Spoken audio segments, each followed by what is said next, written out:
Hey guys, welcome back. ഞാൻ ഇന്ന് explain ചെയ്യാൻ പോകുന്നത് ടോക്കിയോ റിവെഞ്ചേഴ്സിലെ ചാപ്റ്റേഴ്സ് ആയിട്ടുള്ള 227 ആണ്. അപ്പോൾ വീഡിയോയിലേക്ക് പോകുന്നതിന് മുമ്പ് എന്നും പറയുന്ന പോലെ തന്നെ ചാനൽ സബ്സ്ക്രൈബ് ചെയ്യാനും ലൈക്ക് ചെയ്യാനും ഷെയർ ചെയ്യാനും ഏതെങ്കിലും കൂട്ടുകാർ മാത്രമുണ്ടെങ്കിൽ ഇപ്പോൾ തന്നെ ചാനൽ സബ്സ്ക്രൈബ് ചെയ്യും, ലൈക്കും ഷെയറും ചെയ്യുക. അപ്പോൾ ഈ വീഡിയോയുടെ ലൈക്ക് ടാർഗറ്റ് എന്ന് പറയുന്നത് വെറും 5 ലൈക്കാണ്. നിങ്ങളെ കൊണ്ട് തീർച്ചയായും കഴിയും. അപ്പോൾ നമുക്ക് നേരെ വീഡിയോയിലേക്ക് പോകാം. ചാപ്റ്ററിൻ്റെ തുടക്കത്തിൽ തന്നെ കാണിക്കുന്നത് നമ്മുടെ സൗത്തിൻ്റെ ഫ്ലാഷ് ബാക്കാണ്. അവൻ ജനിച്ചത് ബ്രസീലാണ്. അവൻ്റെ അമ്മയ്ക്ക് അസുഖമുണ്ട്. അവൻ ഏറ്റവും കൂടുതൽ എൻ്റർടൈൻമെൻ്റ് ആയിട്ടുള്ളത് ആ പിയാനോ വായിക്കുന്നതാണ്. പിന്നെ കാണിക്കുന്നത് ഡിനോ എന്ന് പറയുന്ന ഒരാളെയാണ്. അവൻ സൗത്തിനോട് പറയുന്നുണ്ട്, നീ ശരിക്കും ഇവിടെ ശരിക്കും എന്താ നല്ലടാ. അവനെ കണ്ടപ്പോൾ തന്നെ സൗത്ത് ആ ഡിനോൻ്റെ ഒരു എനിമീനെ കൊന്നു കളയുന്നുണ്ട്. അപ്പോൾ നമ്മൾ ഡിനോ പറയും, ഇനി നിൻ്റെ പേര് സൗത്ത് എന്നാണ്. അപ്പോൾ നമ്മുടെ സൗത്ത് പറയും, ആ നല്ല പേര്. ഡിനോ ആണ് അവിടുത്തെ ഗ്യാങ് ലീഡർ, ഗ്യാങ് മാസ്റ്റർ എന്നൊക്കെ പറയും. നമ്മുടെ സൗത്താണെങ്കിൽ ഡിനോനെ ഇടിച്ചിടിച്ച് കൊന്നു കളയും.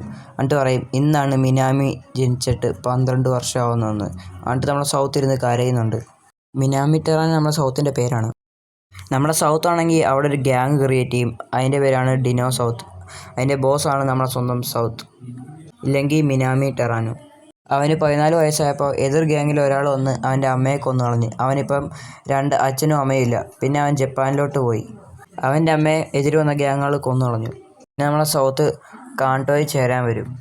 അവിടെ വെച്ച് അവൻ ഒരുത്തരെ കാണും. അവൻ ചോദിക്കും, സൗത്ത് ചാൻ, നിനക്ക് ആ കാണ്ടോസ് ഇൻസിഡൻറ്റിനെ കുറിച്ച് എന്തെങ്കിലും അറിയാമെന്ന് ചോദിക്കും. അപ്പോൾ നമ്മുടെ സൗത്ത് തിരിച്ചു ചോദിക്കും, എനിക്കൊന്നും അറിയില്ല. പിന്നെ നമ്മുടെ കാണ്ടോയിലെ കുറച്ച് മെമ്പേഴ്സിനെ കാണിക്കും. എന്നിട്ട് പറയും, ഞാനായിരിക്കും ഇനി മുതൽ കാണ്ടോയിൽ നമ്പർ 1. സൗത്ത് പറയും, എന്തുകൊണ്ട് എനിക്ക് വേറൊരു ഗ്യാങ് ഇവിടെ തുടങ്ങിക്കൂടാ. അപ്പോൾ മറ്റേ, നീ ശരിക്കും കാര്യമായിട്ടാണ് തന്നെയാണ് ഈ പറയുന്നതെന്ന്. അതെ, ഞാൻ കാര്യമായിട്ട് തന്നെയാണ് പറയുന്നത്. എനിക്ക് ഇവിടുത്തെ എല്ലാ ഗ്യാങ്ങിനെയും കൊന്നു കളയണം. ഞാനായിരിക്കും ഇനി ഗ്യാങ്സിൽ, മോൺസ്റ്റേഴ്സിൽ ഒന്നാമത്. പിന്നെ കാണിക്കുന്നത് 2007 നമ്മൾ സൗത്ത് ആണെങ്കിൽ റൊക്കുഹാറ എന്ന ഗ്യാങ് അവിടെ ബിൽഡ് ചെയ്യും. എന്നിട്ട് അതിനകത്ത് കുറച്ച് മെമ്പേഴ്സിനെ ആഡ് ചെയ്യും. സോറി ഗൈസ്, നിങ്ങളെ കൊണ്ട് വെയിറ്റ് ചെയ്യിപ്പിച്ചെന്ന് നമ്മുടെ സൗത്ത് പറയും. നമ്മുടെ സൗത്ത് ആണെങ്കിൽ ഹൈറ്റാനിയം ബ്രദേഴ്സിൽ ഒരാളോട് പറയും, എനിക്കാണെങ്കിൽ ആ കാണ്ടോയിലെ സ്ട്രോങ്ങസ്റ്റ് മെമ്പറായ കോക്കച്ചിനെ എൻ്റെ ടീമിൽ എത്തിക്കണമെന്നുണ്ട്. അപ്പോൾ അവൾ പറയും, അതൊരിക്കലും നടക്കാൻ പോകുന്നില്ല സൗത്ത്. പിന്നെ കാണിക്കുന്നത് കാണ്ടോയിൽ ഒരുത്തനെ വാരിയെടുത്ത് അടിക്കുവാണ് നമ്മളെ സൗത്ത്. എന്നിട്ട് ഇടിച്ചിടിച്ചിടിച്ച് അങ്ങനെ ഊപ്പാട് നടക്കുന്നുണ്ട്. അപ്പോൾ അവൻ പറയുന്നുണ്ട്, സൗത്ത് നിർത്ത്, ഞാൻ തോറ്റു സൗത്ത്, പ്ലീസ് എന്നെ ഇനിയൊന്നും ചെയ്യല്ലേ. എന്നിട്ട് നമ്മുടെ സൗത്ത് ഒന്നും മൈൻഡ് പോലും ചെയ്യുന്നില്ല. അവനെ വീണ്ടും ചറപറ അടിക്കുകയാണ്. അവനവിടെ കിടന്ന് കരയുന്നുണ്ട്, ആരെങ്കിലും എന്നെ രക്ഷിക്കണമെന്ന് പറഞ്ഞിട്ട്. എന്നിട്ട് സൗത്ത് പറയും, നിന്നെ ഇനി ആരും രക്ഷിക്കത്തില്ല എന്ന് പറഞ്ഞിട്ട് നമ്മുടെ സൗത്ത് മാസമായിട്ടാണ് ഇപ്പോൾ ഉണ്ട്. പിന്നെ ഗൈസ്, ഇപ്പോൾ സൗത്ത് ഇട്ട് ഇടിച്ചുകൊണ്ടിരിക്കുന്നവൻ്റെ പേര് ആർക്കെങ്കിലും അറിയാമെങ്കിൽ ഒന്ന് താഴെ കമൻറ്റ് ചെയ്യണേ. പിന്നെ നമ്മളെ പ്രസൻ്റാണ് കാണിക്കുന്നത്. അപ്പോൾ നമ്മൾ സൗത്ത് വയ്ക്കുന്നത്, എന്ത് പറ്റി ബ്രഹ്മാൻ, നിങ്ങൾക്ക് എന്നെ ഒന്നും ചെയ്യാൻ പറ്റുന്നില്ലെന്ന്. അവരെൻ്റെ അവിടെ കിടന്ന് കിതയ്ക്കുകയാണ്, അവനൊന്നും ചെയ്യാൻ പറ്റാതെ. പിന്നെ കാണിക്കുന്ന മറ്റേ നേരത്തെ ഇടി കൊണ്ടവനാണ്.